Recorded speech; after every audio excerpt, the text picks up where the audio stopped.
لله وحده والصلاة والسلام على من لا نبي بعده نحمده ونستعينه ونستغفره ونعوذ بالله من شرور أنفسنا وسيئات أعمالنا من يهده الله فلا مضل له ومن يضلل فلا هادي له أشهد أن لا إله إلا الله وحده لا شريك له وأشهد أن سيدنا ومولانا محمدا عبده ورسوله أرسله بالحق بشيرا ونذيرا وداعيا إلى الله بإذنه وسراجا منيرا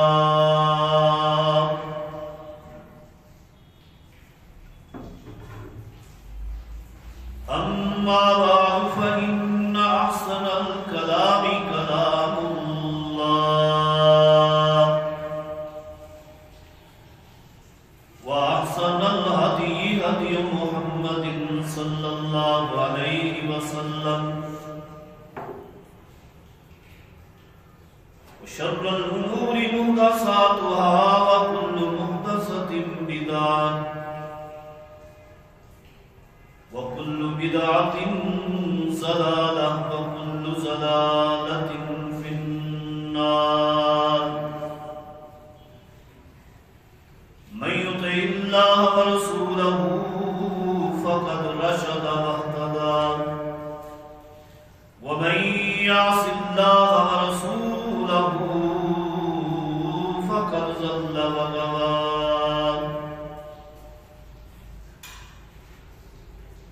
أعوذ بالله من الشيطان الرجيم بسم الله الرحمن الرحيم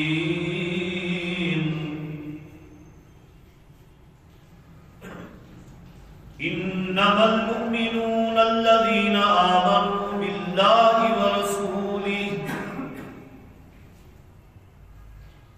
إنما المؤمنون الذين آمنوا بالله ورسوله ثم لم يرتابوا وجاهدوا بأموالهم وأنفسهم في سبيل الله أولئك هم الصادقون.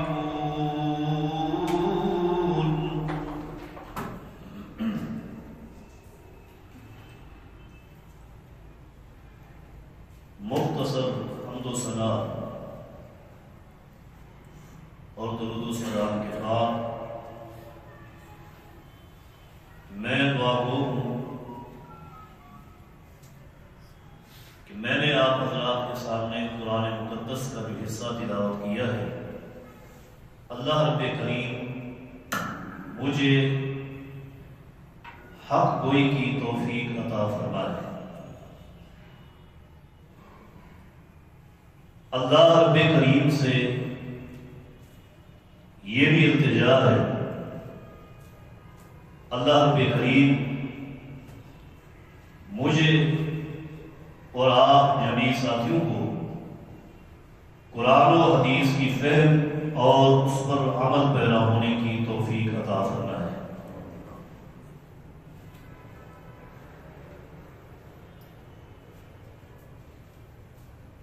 گزشتہ جمعۃ المبارک کے اندر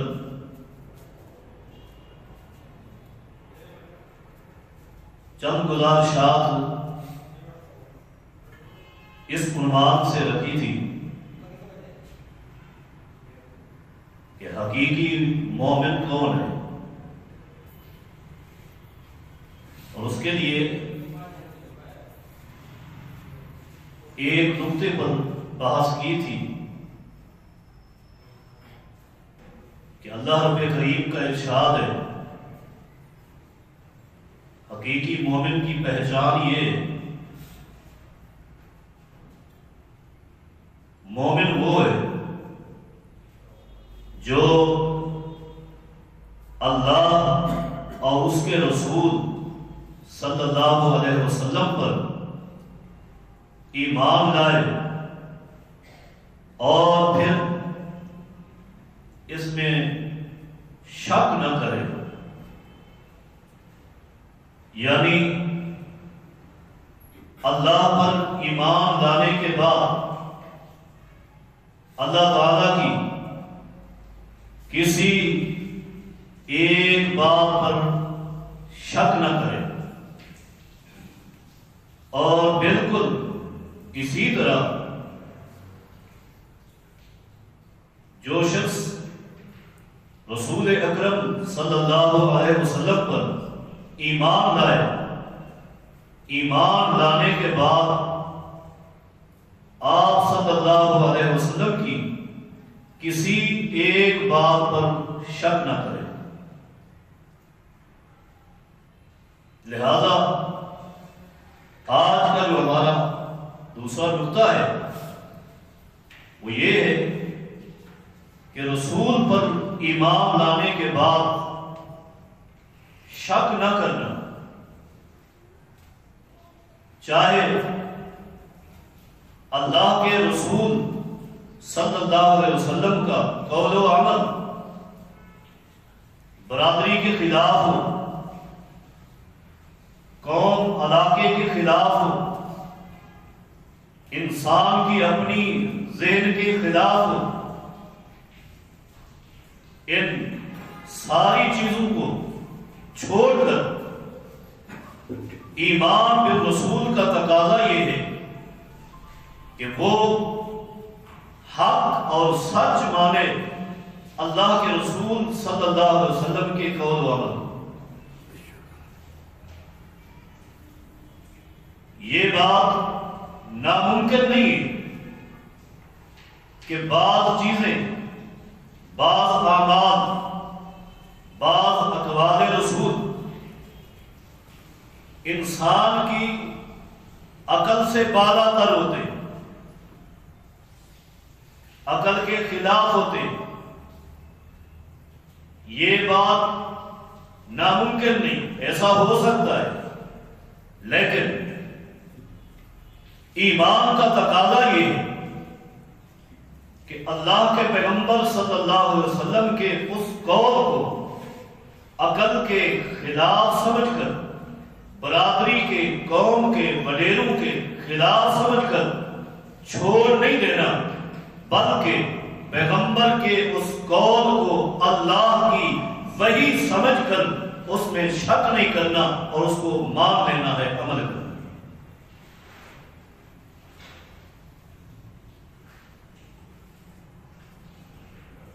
میں نے عرض کی کہ اللہ کے پیغمبر صلی اللہ علیہ وسلم کے اقوال انسانی عقل کے خلاف ہو سکتے، کیوں؟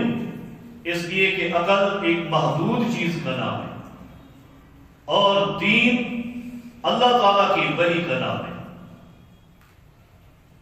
لہذا وحی کا یہ مقام ہے، اس کی یہ حیثیت ہے کہ اس کی اتباع کی جائے۔ ان اتبع الا ما یوحی الی، اللہ کے پیغمبر بھی اعلان کرتے ہیں کہ لوگوں میں بھی اتباع کرتا ہوں اس چیز کی جو اللہ میری طرف وحی کرتا ہے، لہذا اتباع وحی کی، اتباع عقل کی نہیں۔ بہت سارے مواقع ایسے، بہت ساری باتیں ایسی جو باتیں صحابہ کرام رضی اللہ عنہم کے عقل سے بعید ہوا کرتی تھی، ان کے عقل میں بھی نہیں آتی تھی، لیکن صحابہ کرام کا مثالی ایمان یہ تھا، ان کو عقل کے تابع نہیں کرتے تھے بلکہ اپنے عقل کو ٹھکرا کر اس اللہ کی وحی کے تابع کرتے تھے۔ میں ایک ایک مثال آپ کے سامنے رکھتا ہوں، اور وہ بڑی ہی معروف ترین حدیث ہے۔ آپ میں سے اکثر ساتھیوں کو اس حدیث کا علم ہے۔ سنن نسائی کے اندر یہ حدیث کئی ایک مقام پر ہے کہ ایک دن اللہ کے پیارے پیغمبر جناب محمد رسول اللہ صلی اللہ علیہ وسلم نے نماز پڑھائی، اور آپ اکثر نماز پڑھایا کرتے تھے، لیکن جب آپ نے نماز پڑھائی، نماز مکمل کر لینے کے بعد صحابہ کرام رضی اللہ عنہم نے ایک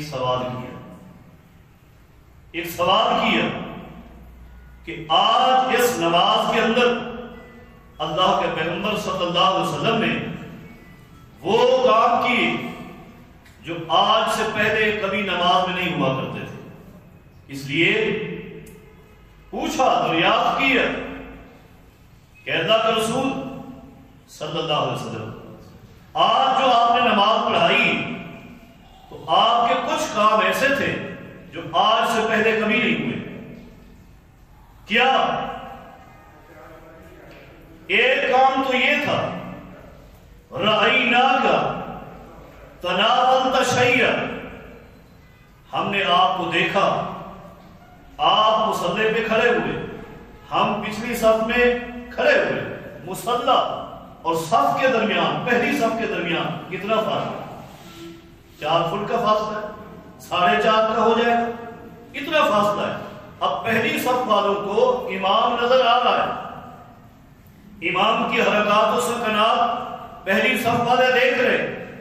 آج ہم نے آپ کو دیکھا کہ اپنے مصلی پہ کھڑے ہوئے، آپ تھوڑا سا آگے ہوئے، اور یوں لگتا تھا کہ آپ اپنے ہاتھ کے ساتھ کسی چیز کو پکڑ رہے۔ رأیناک تناولت شیئا، آج ہم نے آپ کو دیکھا آپ کسی چیز کو پکڑ رہے تھے۔ بالکل تھوڑی ہی دیر بعد اسی حالت میں، اسی نماز میں ہم نے آپ کو دیکھا، رأیناک تقاطعتا، ہم نے آپ کو دیکھا آپ اپنے مصلی سے اتر کر پیچھے آئے، ہماری صف میں آ گئے، قریب تھا کہ آپ کا جسم ہمارے جسم کے ساتھ لگ جائے۔ اپنے مصلی سے اترے، آپ پیچھے آ گئے، اور پھر آپ اپنے مصلی پہ چلے گئے اور نماز پڑھاتے رہے۔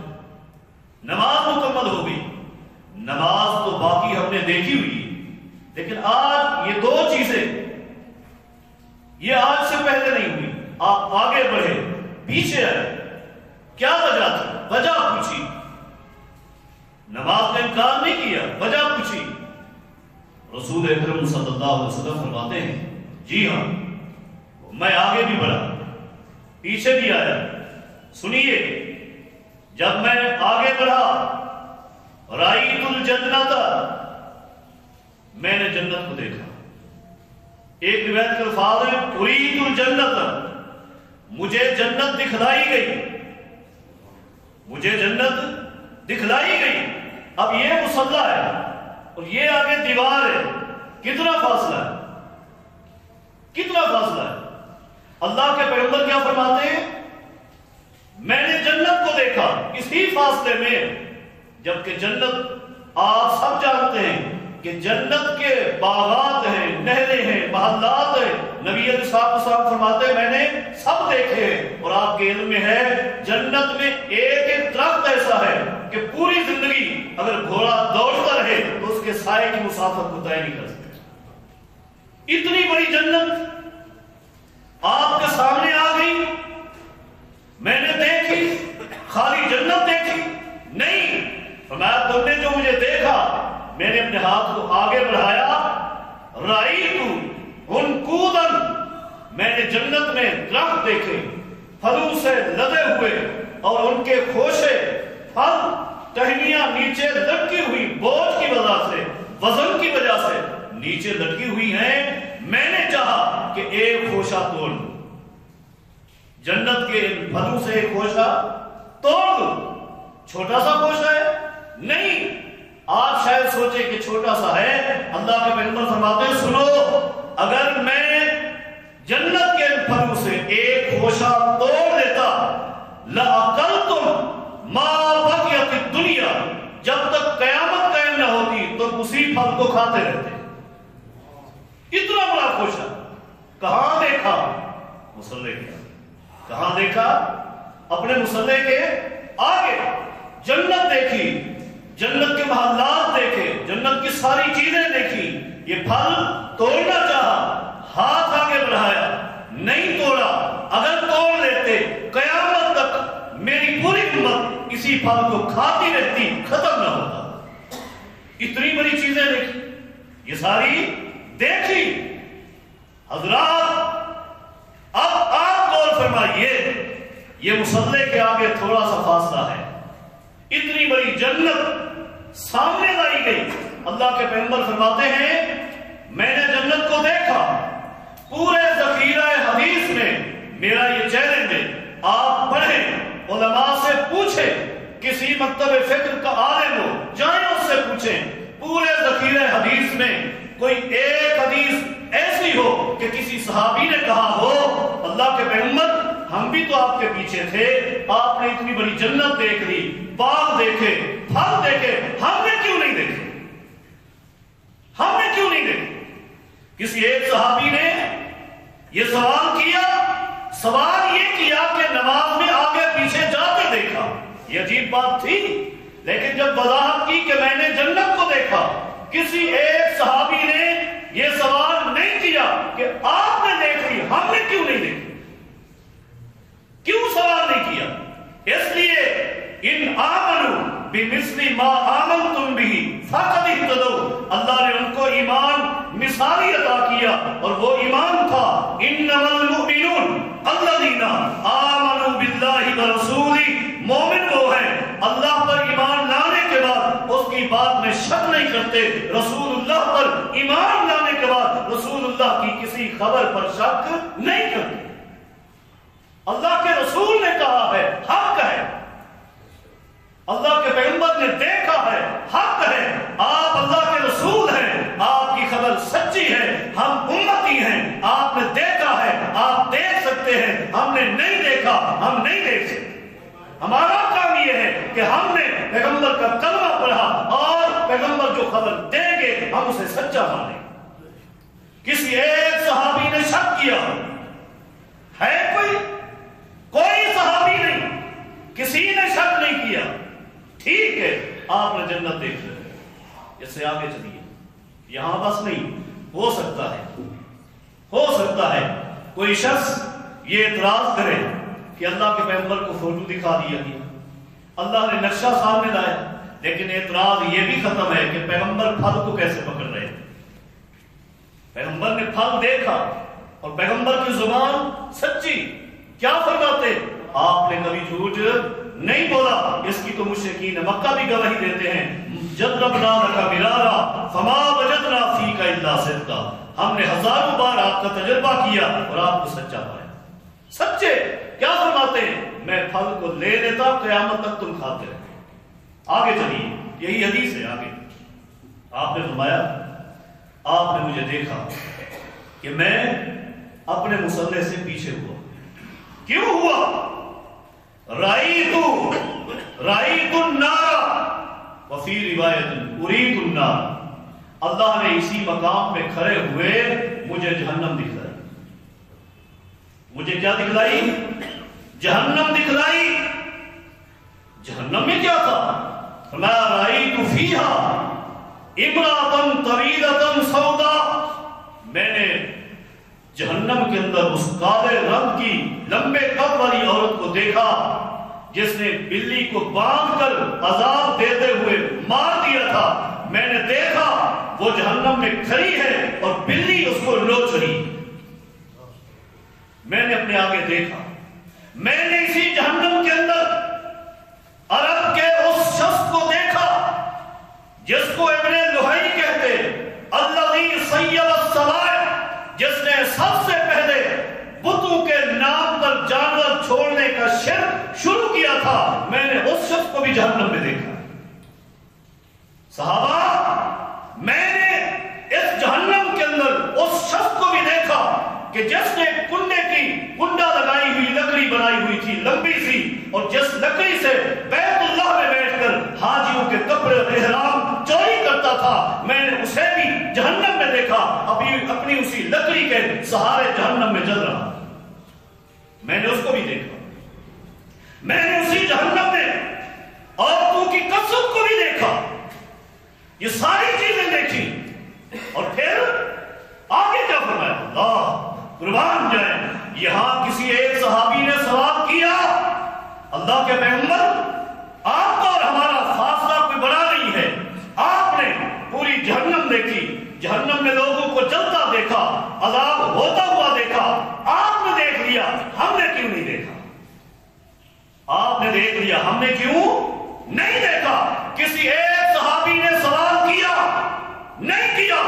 آگے چلیے، مزید وضاحت۔ اللہ کے پیغمبر فرماتے ہیں، جہنم کو میں نے جب دیکھا، یہ نقشے دیکھے اور آپ نے مجھے دیکھا، تقاقعت، میں پیچھے ہٹا، آپ کی صف میں مل رہا تھا۔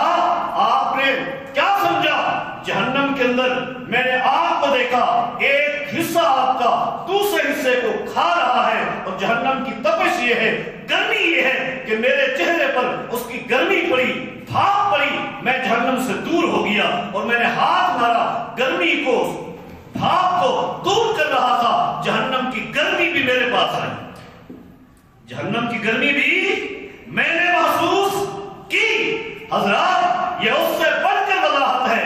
ٹھیک ہے، اللہ کے پیغمبر تھے، اللہ نے جہنم دکھلا دی، سارے نقشے دیکھ لیے، صحابہ نبی نہیں تھے، نہیں دیکھ سکے، یہ تو ٹھیک ہے، لیکن سوال یہ ہوتا ہے، عقل یہ کہتی ہے، اتنی سی مسجد کے اندر ایک ہیٹر امام کے ساتھ، خطیب کے ساتھ لگا ہے، خطیب کو بھی گرمائش آتی ہے، پوری مسجد والوں کو بھی گرمائش آتی ہے۔ پیغمبر کے سامنے اتنی بڑی جہنم آ گئی، جس جہنم کے بارے اللہ کے پیغمبر فرماتے ہیں کہ اس جہنم کے اندر اگر اللہ سوئی کے ناکے کے برابر ایک سوراخ کر کے دنیا میں اس کی بھاپ کو جانے دے تو پوری دنیا جل کر راکھ ہو جائے گی۔ وہ جہنم آپ کے سامنے آ گئی، اس کی گرمائش بھی آپ کے جسم اطہر پر پڑی، گرمائش کی وجہ سے، گرمی کی وجہ سے، آگ کی شدت کی وجہ سے اللہ کے پیغمبر پیچھے ہوئے۔ سارے ذخیرہ حدیث میں سے ایک حدیث دکھائیے، ایک حدیث کسی ایک صحابی نے کہا ہو، اللہ کے پیغمبر ٹھیک ہے آپ نبی تھے، آپ نے جہنم کو دیکھ لیا، ہم نہیں دیکھ سکے، لیکن یہ بات تو ہے نا، جب آپ کو گرمائش پہنچی، گرمی لگی، آگ قریب تھی، تو وہ گرمی، اس کا کچھ حصہ ہماری پہلی صف میں تو آ جاتا، ہم نے کیوں محسوس نہیں کیا؟ اللہ کے پیغمبر بتائیے کیا تھا؟ کسی ایک صحابی نے سوال نہیں کیا۔ حضرات، جس طرح یہ معاملہ آپ کے اور میرے عقل میں نہیں آتا، اسی طرح صحابہ کرام کے عقل میں بھی نہیں آتا تھا، لیکن کسی ایک صحابی نے انکار، سوال نہیں کیا، اس لیے صحابہ کی عقل نہیں مانتی تھی، نہ مانے، صحابہ کا ایمان مانتا تھا کہ محمد رسول اللہ صلی اللہ علیہ وسلم، آپ جو کچھ کہیں وہ حق ہے اور سچ ہے، یہ ان کا ایمان تھا۔ یہ کیا تھا؟ ایمان صحابہ۔ اللہ، میں نے عرض کی کہ انما المؤمنون الذین آمنوا باللہ ورسولہ، مومن کون ہے؟ جو اللہ پر ایمان لے آئے، اللہ کی کسی بات میں شک نہ کریں، اللہ کے رسول پر ایمان لائیں، ثم لم یرتابوا، رسول کی طرف سے جو خبر ملے اس میں شک نہ لائیں۔ رسول اللہ کی طرف سے ملنے والی کسی ایک خبر پر، آپ کے کسی ایک فرمان پر اگر شک کر دیا، دائرہ اسلام و ایمان سے خارج ہو جائے گا۔ پیغمبر کا کلمہ کیوں پڑھا؟ یہ بات انہونی نہیں، اللہ کے پیغمبر کے فرامین عقل کے، برادری کے، قوم کے مخالف ہو سکتے، میں پہلے بھی عرض کر چکا، ہو سکتے، مخالف ہونا، ظاہراً مخالف لگنا، یہ کوئی بات نہیں ہے، لیکن اس مخالفت کو مان کر پھر اپنی مان لینا، بات یہ ہے مخالفت۔ ہاں، مخالف لگتے ہیں، متضاد لگتے ہیں، لیکن ایمان کا تقاضا کیا ہے؟ ایمان کیا کہتا ہے کہ جو کچھ اللہ کے پیغمبر نے فرما دیا وہی حق ہے، وہی سچ ہے۔ اب یہ صحابہ کرام صفوں میں کھڑے ہیں، نماز کی حالت میں ہیں، پیغمبر کو آگے ہوتا ہوا بھی دیکھتے ہیں، پیچھے آتا ہوا بھی دیکھتے ہیں، آگے جانے کی وجہ بھی پوچھتے ہیں، پیچھے آنے کی وجہ بھی پوچھتے ہیں۔ اللہ کے پیغمبر وضاحت فرما دیتے ہیں، کسی ایک صحابی نے سوال نہیں کیا کہ میری عقل میں نہیں آتی، میں نہیں مانتا، نہیں۔ حضرات، اللہ رب کریم نے قرآن کریم کی ابتدا میں بھی یہی فرمایا ہے، الف لام میم ذالک الکتاب لا ریب فیہ ھدی للمتقین، یہ پوری کتاب لا شک ہے، اس میں کوئی شک کی گنجائش ہی نہیں، اور یہ کتاب ایسی کتاب ہے ھدی للمتقین، یہ متقین کو ہدایت دیتی ہے۔ کس کو ہدایت دیتی ہے؟ متقین کو۔ متقین کون ہے؟ اللہ۔ متقین کون ہے؟ اللہ فرماتے ہیں الذین یؤمنون بالغیب، متقین وہ ہیں جن کی پہلی صفت یہ ہے کہ وہ غیب پر ایمان رکھتے ہیں۔ وہ کس پر ایمان رکھتے ہیں؟ غیب پر۔ غیب کس کو کہتے ہیں؟ ما غاب عن الحس، جو آپ کی حس سے غیب ہے، اس پر کیا رکھتے ہیں؟ ایمان رکھتے ہیں۔ وہ غیب، اس کی خبر اللہ اپنے قرآن میں دے دے، یہ متقین اس پر ایمان رکھتے ہیں، یا اللہ اپنے پیارے پیغمبر کی زبانی اس کی خبر دے دے، بتا دے، اس کو بھی مانتے ہیں۔ اس لیے حقیقت میں ایمان بالغیب کی اساس اور بنیاد ایمان بالرسول ہے۔ اللہ کا تعارف کس نے کرایا؟ اللہ کے پیغمبر نے کرایا۔ اگر پیغمبر کی بات پر شک ہے، یقین نہیں، عقیدہ ختم، ایمانیات، نماز عبادت ہے، روزہ عبادت ہے، حج عبادت ہے، زکات عبادت ہے، عبادات بعد میں ہیں، پہلے عقیدہ ہے۔ پہلے کیا ہے؟ عقیدہ ہے، ایمان ہے، اور ایمان میں، عقیدے میں سب سے پہلی چیز ایمان بالرسول ہے۔ سب سے پہلی چیز ایمان بالرسول ہے۔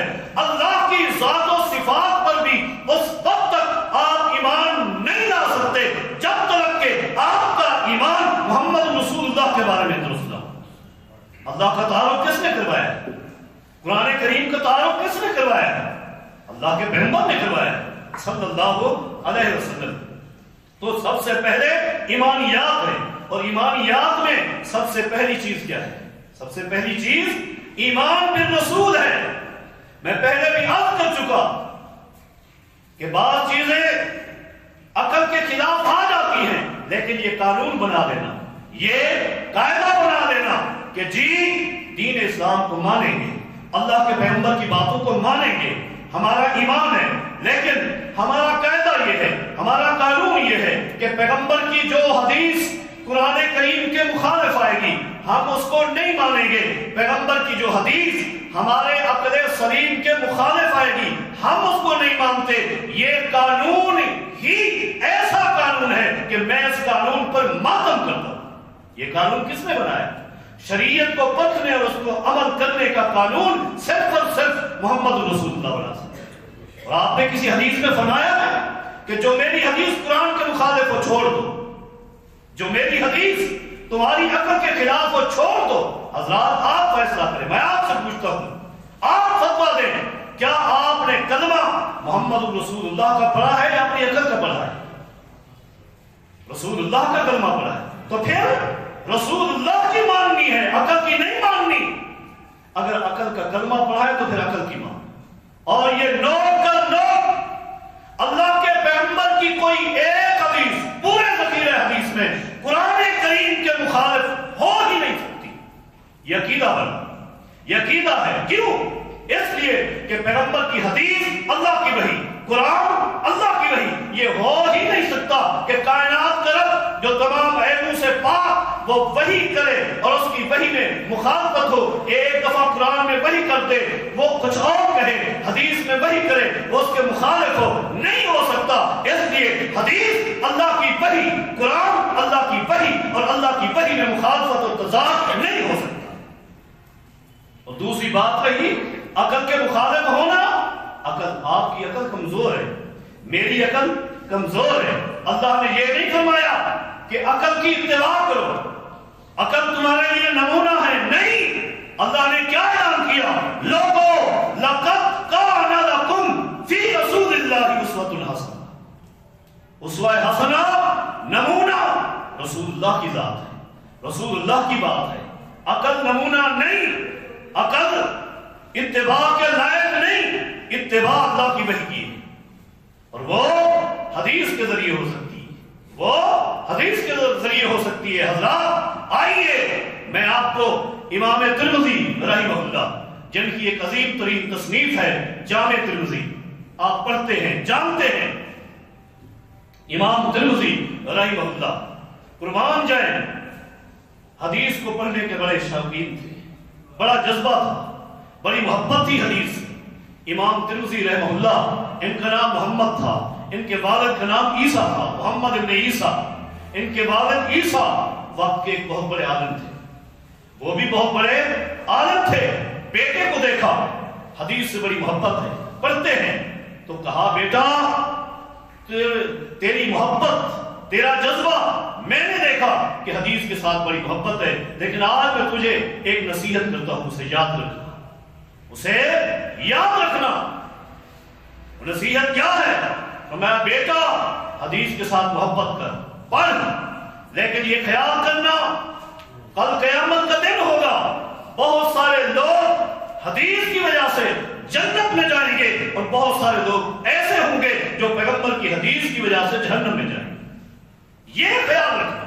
وہ بڑا جذبہ تھا، بڑا شوق تھا، اور تھے بھی چھوٹے سے، چھوٹی سی عمر تھی۔ اللہ رب کریم کا یہ فضل ہے، ذالک فضل اللہ یؤتیہ من یشاء، اللہ جس کو چاہے اپنے دین کے لیے چن لے، ذہانت دے دے، عقل دے دے، فطانت دے دے، یہ اللہ کی مرضی ہے، یہ اللہ کی چاہت ہے۔ آج ہمارے چھوٹے چھوٹے بچے کیا کرتے ہیں؟